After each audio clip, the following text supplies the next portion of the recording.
Carmelo Anthony making news. It has become official.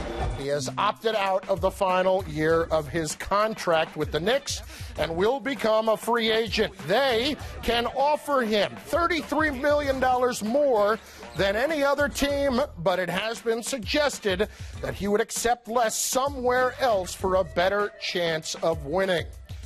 Here is the statement from his agent, Leon Rose, released today. Quote, Carmelo loves being a Knick. He loves the city. He loves the fans. At this stage of his career, he just wants to explore his options.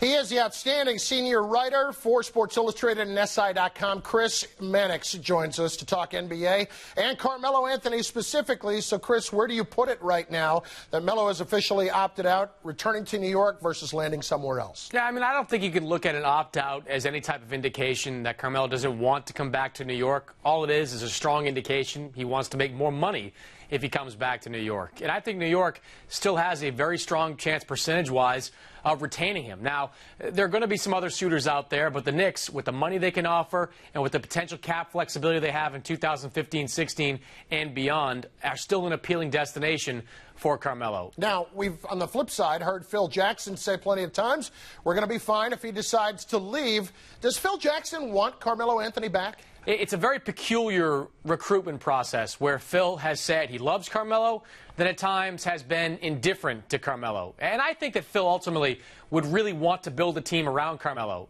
I think deep down, Phil has to recognize that it's in the best interest of the Knicks long term if Carmelo Anthony comes back and is that foundation player that they can build around for the next 3 or 4 years. Okay, let's say Carmelo ends up in Chicago or elsewhere.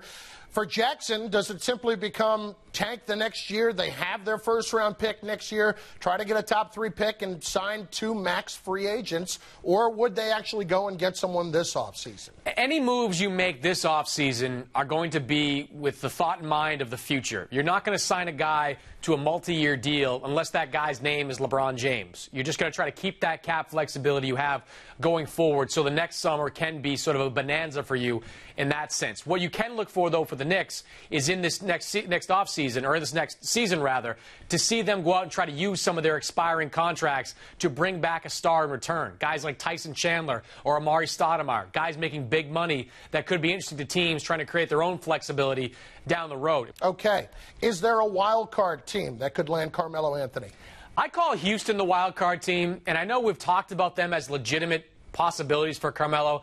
But this market for Omer Asik and Jeremy Lin that the Rockets would have to trade these guys to get Carmelo to come there, I still haven't found it yet. I'm calling around the league, asking every GM I know, ask them if they would be interested in these guys for 1 year. And unless the Rockets throw in sweeteners, stuff like first-round picks, multiple second-round picks, some kind of assets, it's tough for them to make a deal right there. So the Rockets, they loom as sort of on the outskirts. They're a team that might be able to convince Carmelo. Same thing with the Dallas Mavericks. And, Chris, speaking of owners, is Jim Dolan the X factor here for Carmelo potentially returning to New York? We know they have a close relationship.